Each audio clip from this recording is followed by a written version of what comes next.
It's Tina again.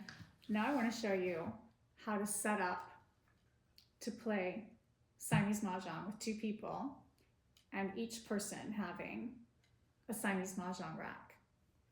See, the Siamese Mah Jongg rack is just one piece. It comes with a pusher. That's how you push your wall out. And you see on the side, this is where you put your exposures, and then the two slanted parts where you keep your tiles. So I'll show you how to do it. Okay, so let's begin by building the walls. And you're going to put 19 across, stacked two tiles high, right up against the flat part of the Siamese Mah Jongg rack. This is where you're going to expose, and this is where you're going to expose. But right now, all you're doing is you're 19 across, stacked two high like this, two tiles high, 19 across.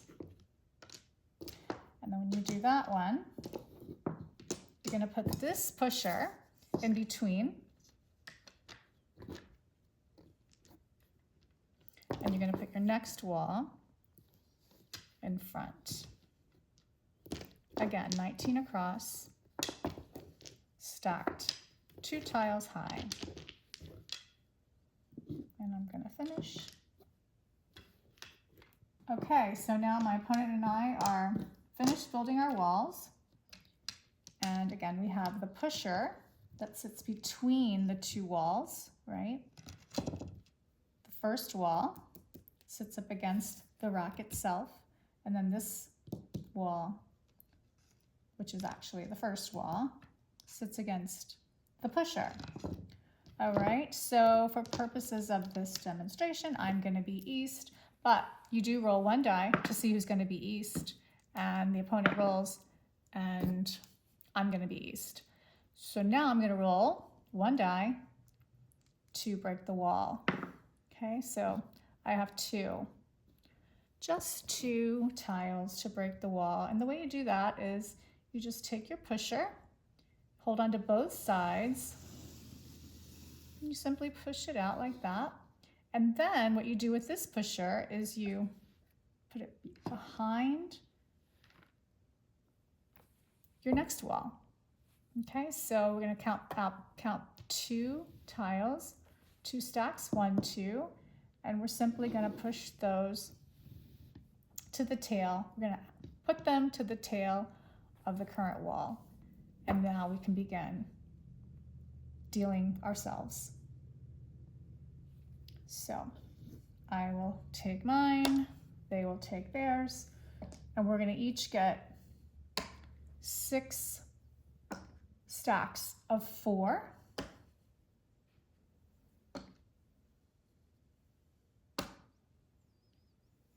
That equals 24, and then we're going to get 3 more each in order to have 27 tiles each, because that's what we're going to have now, is 27 each. That's how you begin the game of Siamese Mah Jongg with two people, 27 tiles for each player. Now, East's second wall comes out. Before the opponent's wall, East's second wall comes out. So now the deal continues.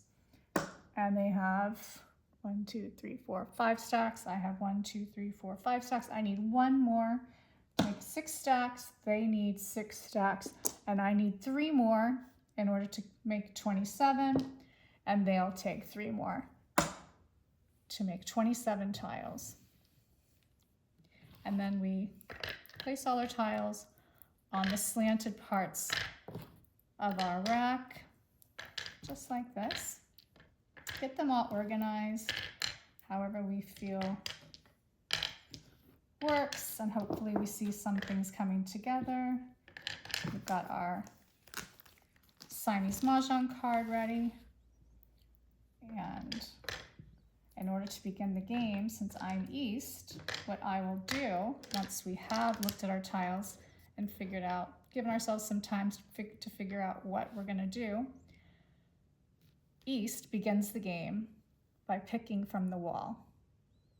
So I would pick from the wall, figure out if I need this or not, and then discard 5 crack.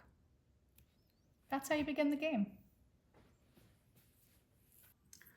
Okay, so now you're picking up all your tiles and turning them over, and the next thing you're gonna do is organize them. So you're gonna get them all right side up, and then what I like to do so I can determine just what I have, because it can be overwhelming having all of these tiles. First thing I do is I just kind of get them all in suit order.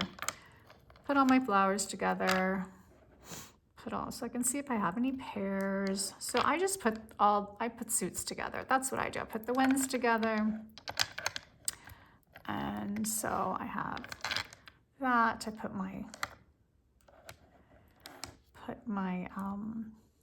dragons together. So, you know, I'm just gonna organize them in that fashion so that it just doesn't take long. It's just a quick organizing, just like this. So I can see I've got 2, 4, 5, 6, 7, 8s in cracks. I've got another 4 here. I've got pair of 2s, pair of 4s, 6 pair of 8s. Yeah, so I mean, this is really good to know.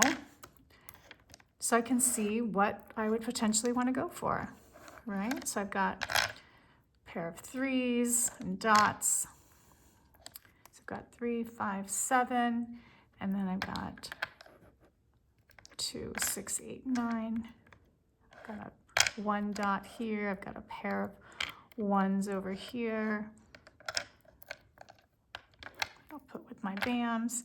This way I can see. It's like, okay, do I want to maybe go for something in my first hand, my first mahjong, maybe go for all the same suit, but maybe my second one can be mixed suits because I have, you know, the 1s in this and the 3s in this. And so I have, like, for example, this one that's highlighted, this orange one. So I've got a flower, I've got that, and then I've got a 1, but here's a 1, and I've got the dragon that goes with that, and then, but it has to be a different suit of 3s. But, you know, so this is the kind of thing you work out. I'm doing it with you right now, but this is what you work out in a few minutes. You know, you take a few minutes, you and your opponent, to figure out what you want to work on. And that's why these highlighters are really great, because then you can just kind of say, all right, I think my primary mahjong is going to be that hand, and then, but in this case, it may be something in 2, 4, 6, 8, because this is looking pretty good. So anyway, so then you put the highlighter, maybe you put the pink highlighter on your primary hand, your first mahjong, and then you use the other highlighters for, you just pick them up, move them to another part of the card that maybe your hand, your second mahjong could turn into. Because, you know, you have to remember, you got a 50% chance of getting the tile that you want, and it could be that single that you want or the pair to go with something. So you have a really good chance of getting it. That's why Siamese Mahjong is so much fun. It's very satisfying because you're likely to at least get 1 mahjong. So anyway, and these highlighters are great for that because you can, again, just stay calm and easily keep track of the various lines you're working and hands you're working towards.